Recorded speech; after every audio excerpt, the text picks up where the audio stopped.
Hi everyone, this is Core with minisgallery.com. This is a quick review of the pre-painted miniatures included in the Dungeons & Dragons Trials of Tempus board game, which will be released on July 18th of 2023.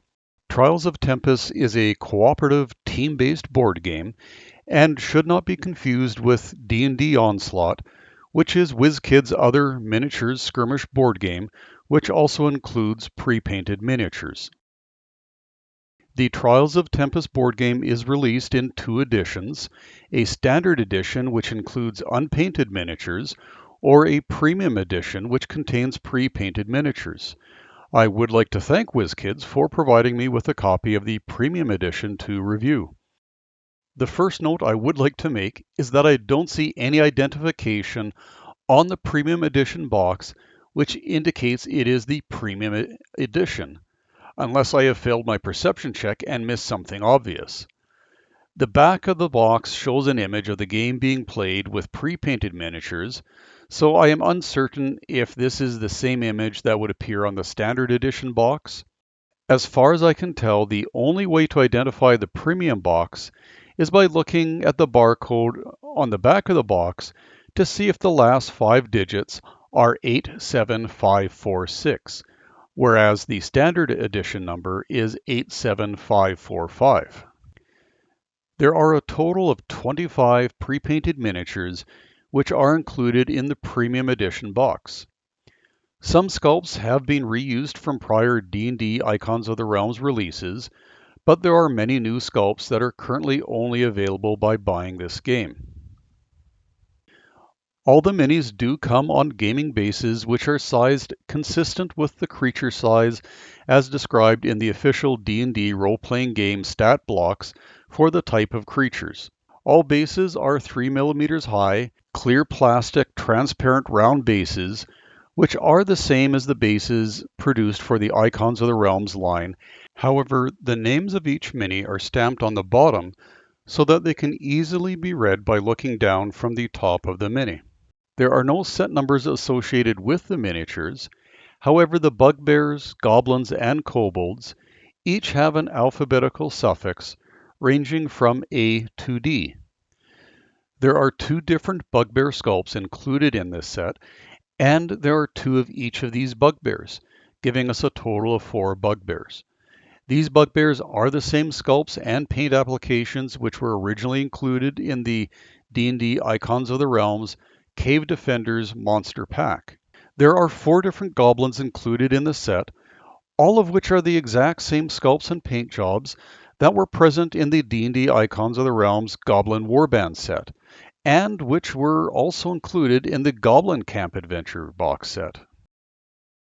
While I don't really have an issue with these being existing sculpts, it would have been nice if they had a slightly different paint scheme.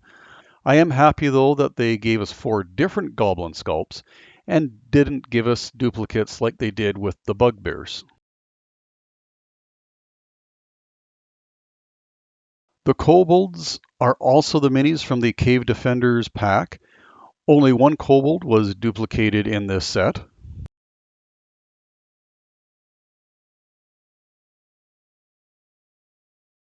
The ogre sculpt included in the set is the same ogre mini included in the Cave Defenders pack, which means that by buying the set, you do get at least one of every mini which was included in the Cave Defenders pack. It is the same paint application, which is pretty decent in my opinion, especially since it includes a dark wash, which nicely helps with the overall appearance of the mini. Now I will move on to the miniatures which are unique to this set. Here we have the Guardian Naga. I think it is a good looking sculpt with some nice detail work.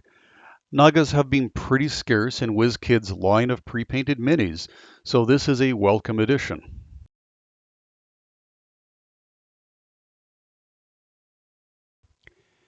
The Elder Obelix is the second Elder Obelix we have seen in pre-painted miniature form. The first was released in the D&D Icons of the Realms Boneyard set and displayed a male human spawned in front of it. However, the mini in this set displays a human female. The hill giant is a little smaller than some of the prior hill giant sculpts we have seen, but it is sculpted in a nice action pose. I do think that this mini really could have benefited from a dark wash though. The Iron Golem is a decent sculpt and shares a lot of similarity with the D&D Icons of the Realms Monster Menagerie 2 Iron Golem. Next, I will show the 8 miniatures representing player character types in this set. Bonnie is a female halfling bard. This is a unique pose which well represents a bard or wizard character. I feel that this mini does have a good amount of paint steps applied.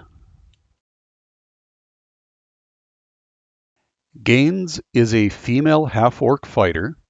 This is a rare fighter sculpt that does not display the mini as wielding a weapon. While her flexing pose might be adequately intimidating, her massive bone axe, which is strapped to her back, is readily available should anyone wish to mess with this half-orc. Reyna is a female elven monk. There was a good number of paint steps applied to this mini, and it has a nice warrior monk fighting pose.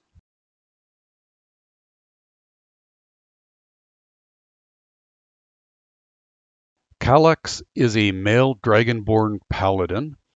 There is a lot of nice detail work all over this mini, and it shows off well with the paint application and dark wash applied to the mini. The sculpt appears to depict this dragonborn as having long flowing hair, which is not typical for the species. Ivar is a male human ranger. This is a pretty classic looking ranger pose. I like the facial detail on this mini, but I sort of wish a few more paint steps were applied to this miniature, as there was quite a lot of the same brown color that was used. Mertz is a male gnome wizard. I quite like this sculpt, and I feel that it received a good paint job for such a small mini.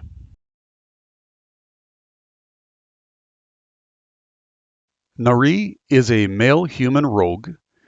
This is a nice generic appearing mini which could be used to represent many different classes of characters. I sort of get a swashbuckling vibe when I look at this rapier wielding mini. Udayin is a female dwarven cleric. I really like this sculpt, and it is my favorite dwarven cleric pre-painted miniature. Unfortunately, my copy of this mini has a broken weapon, which must have occurred at the factory since the missing part was not included within the packaging. While I do find this to be extremely rare, WizKids does have a replacement process available from their website at wizkids.com. And that's it. Thank you for watching, and please be sure to subscribe to see more of my quick reviews.